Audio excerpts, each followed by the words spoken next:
Alright, welcome back to the channel, guys. I'm here with my Ultimate Time Wizard Tournament report. So this will be really quick, and then I'll do a more detailed analysis of everything at a later time. But I just wanted to kind of get my matchups out there and the deck list out there for you all. So I played Hero Frogs, of course. I'm pretty much synonymous with that deck now. I saw a lot of people playing it as well at the tournament, and a lot of people were saying that they, were using my list and they were happy and inspired by it. So I'm a big fan of Hero Frogs, as you all know. I'm a big fan of the Frog deck in general. It's been giving me a lot of success, and I actually was the highest placing Frog player in the whole tournament, which was really cool because, again, there were a lot of them. Also, real quick, just excuse my voice. It is pretty much hoarse at this point because of all the talking I did over the weekend at Nationals. I did have a blast. I enjoyed meeting every single person that came up to me, told me that they love the YouTube content, they love the videos and the podcast and all that stuff.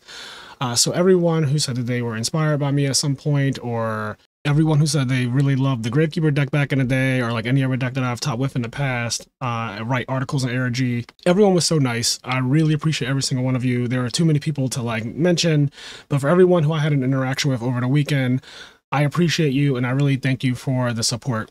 So yeah, this is my matchup spread. I played Lightsworn round 1, Trap Dragons round 2. I told both of those, and then I played a Diva Hero player, Black Wings, Value Turbo. I ended up losing to Value Turbo round 5, and it's actually against Matt Kalinda, the person who won the whole event.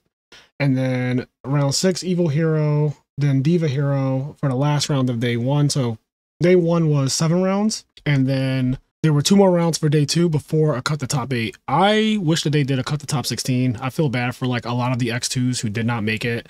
I feel like if the tournament's going to be basically 300 players, because it did actually go over the cap, they allowed people to enter past the point of 256. So we ended up having closer to 300 players, and it was 9 rounds. And it was only a cut the top 8 still, which I don't know. I really wish that it was a cut the top 16, but I guess it worked out for me that I ended up being in the top 8 regardless. But I would have felt really bad if I had lost a round, on day 2, and I ended up getting like 9th or something. That has to feel really awful. So yeah, and then day 2, I played against Plant Zombies with Power Tool, and then Value Turbo was the last round of Swiss. So I ended up going X1, which was great. I only lost to Matt Kalinda and Swiss, and that was really, really cool. So I was 8-1.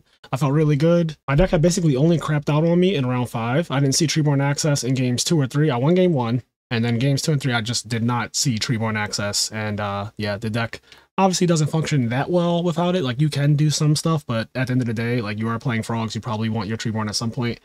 And so playing 2 games in a row without it is not ideal, especially against a good player. I know I say this a lot, but I'm gonna say it again. The deck has an 80% chance to open up with Treeborn Access, at least the way I have it built. So 3 Substitutes, 3 Swap Frogs, 2 actual Treeborns, and 1 for 1.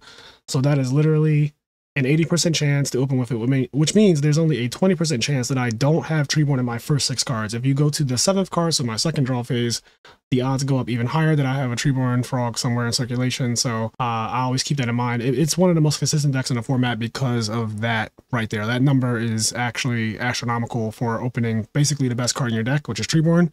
To have an 80% chance to open it is insane. Most decks can't say that they have an 80% chance to open with basically their best opener.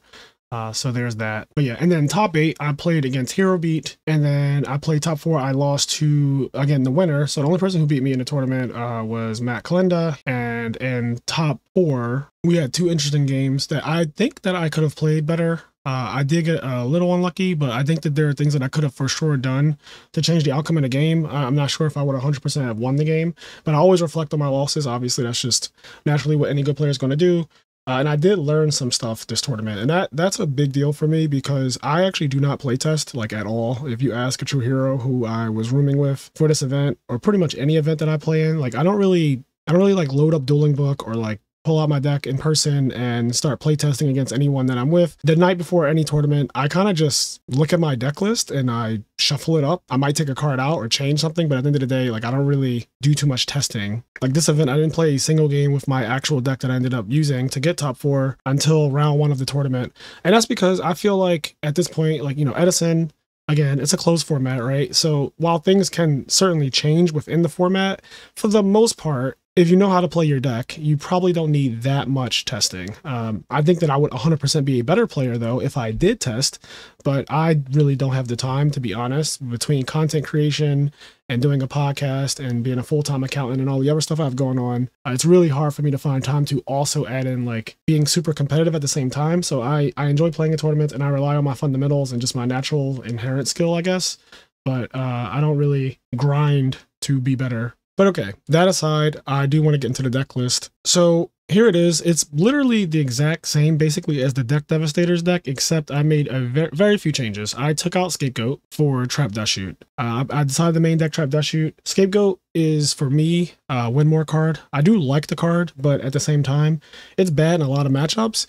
And it's not quite as auto-win as I would say Trap Dust Shoot is. Like Scapegoat, if you resolve it with Substitute specifically, yes, you more than likely will win the game.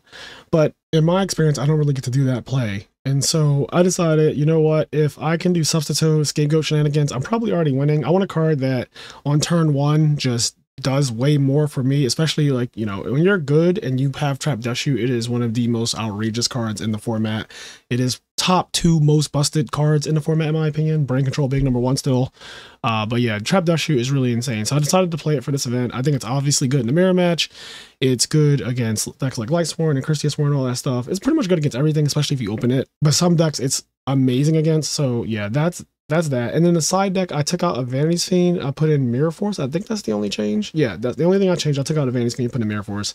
I didn't find myself actually siding in triple Vanity's Fiend against basically anything.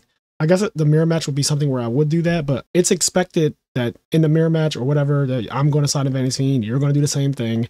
And so you got to have like something else going for you. So I kind of like the idea of going down to 2, keeping the main deck's goals in line to just, you know, spam absolute zeros, monarchs, and all that stuff. The occasional Vanity's Fiend, but then also being able to out Vanity's Fiend is a big deal, and that's why I added Mirror Force is the card that the 3rd Vanity's Fiend became. So that's an out to Vanity's Fiend, because more than likely, if they summon Vanity's Fiend on you, they're not expecting to really have you set a back row that will kill it and put them into main phase 2 where they can't really do any more harm. Same thing with Torrential. It's a card that really helps to out that card as well.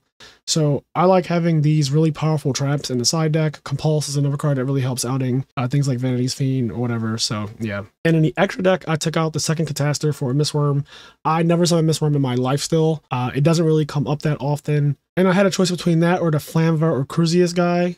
He also never came up. So I don't know. There's definitely a flex spot in the extra deck. There's actually a couple flex spots, if I'm being honest. I basically haven't summoned most of the cards in my extra deck. Like I've never summoned Android. I don't think I've ever gone into Colossal Fighter. I also didn't use the Super Alloy Beast Raptinus, but that one I like having the option because the Gemini deck I can Super Poly if they have double Gigaplan or whatever, and against Hero Beat I can Super Poly to Alias. So that can come up, and that's a blowout when it comes up. So I really want to make sure I always keep the Alloy Beast Raptinus in there because that's just an insane thing to happen. But Mistworm and the Flamvel 6-star Synchro and all that stuff, like when they come up, the annoying point is that when they do come up, it is game, right? Like you're going to win the game the turn you summon either of them because you're only summoning them because they're game. Like Mistworm, you never just should summon Mistworm to just summon it, right? It's always going to be the end of the game when Mistworm comes out. And the Flamvel guy, there's no reason to ever summon that guy over Brionic or Goyo Guardian. Unless, of course, it's just game. So, fortunately, I didn't come up in any situations where I needed to have one or the other, and I happened to be playing the wrong one that weekend or anything like that. Like, that hasn't happened yet. I hope it never does, obviously, but yeah. The things I summon the most are, of course, Brionic, Goyo, Black Rose, Catastor, Armory Arm came up. Those are the main ones, especially Black Rose. That card is, like, so important because people OD on the field against frogs often, and then they don't kill you because of Battle Fader or Gores or whatever, and then you just get rid of everything. I think in my round 8 match against the Power Tool Zombie Plant deck, the guy summoned Dark Arm, Titanial, and Android in one turn, and he had 2 tokens of Titanial, and he attacked me directly. I obviously Battle Fadered that. I took no damage, and then on the next turn, I just Black Rosed everything, and then Miracle Fusioned, and Special Swap Frog, attack for 4,000, and the game ended right there. He had no cards, essentially, after the Black Rose, and that came up a couple times where Black Rose was just absolutely outrageous. So, yeah, that was the MVP of the extra deck, I would say, and then as far as MVP of the side deck, I gotta give it to Unifrog and Super Poly. Those were the 2 most important cards. I literally won my top 8 match with Unifrog by itself. Literally just Unifrog and Dupe Frog on the field. I popped 4 back row with Unifrog against Hero Beat, And that is entirely too much. Like, that card basically was a real Monarch at that point. And then by the time the game got to a point where my opponent tried to retaliate, I also had Super Poly. So then, you know, his Stratos, whatever, became my absolute zero. And it's just really, really a foul game, to be completely honest. Unifrog was very foul. There was a crowd of people watching when it was happening. And I even said out loud, and, you know, he obviously agreed, but I was like, this is really brutal. Unifrog I've never done that with Unifrog. I've never popped that many cards, but it's just like pulling the rug, Starlight Roads and all that stuff, Solemn or whatever. So yeah, that was crazy. And Super Polish is naturally outrageous of a card. It's officially broken in every format it's ever been in. I feel like there's a lot of Diva Hero now. There's a lot of Frog Hero now. And the card is just nuts. So yeah, those are the two MVPs. Everything else was so-so. They're just cards that you kind of have to play, like Dust Tornado and all that stuff. But Snowman Eater, you know, that card underperformed this weekend because I didn't really play against a plethora of decks that it's good against. But the way I feel about it is that I'd rather be safe than sorry. So I think I'm going to continue to play the Snowman Eaters because it just invalidates the Hero Beat matchup. It makes that matchup way more bearable. And I don't really have any changes to the deck as of this point. I know a lot of people message me asking me, you know, what have I changed since Deck Devastators 4, where I basically top this exact list, except I had Scapegoat in the main deck and like a third Vanity's Fiend in the side deck.